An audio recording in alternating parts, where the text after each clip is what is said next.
नमस्कार मित्रांनो, माझ्या अनुभवातून सांगत आहे. मी ॲक्टिव्ह आहे. माझ्या आईवडिलांनी मला छान संस्कार दिलेले आहेत. मला A to Z कामे येतात, कारण माझ्या आईवडिलांनी मला सर्व कामे शिकवली आहेत.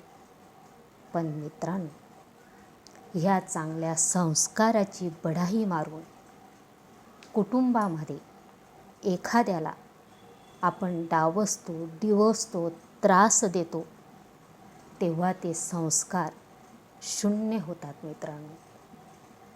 कोणाचेही आईवडील असोत, ते सुद्धा आपल्या मुलामुलींना चांगलेच शिकवतात, पण ते चांगले संस्कार टिकवणे आपल्या हातात आणि आपल्या स्वभावात असते मित्रांनो.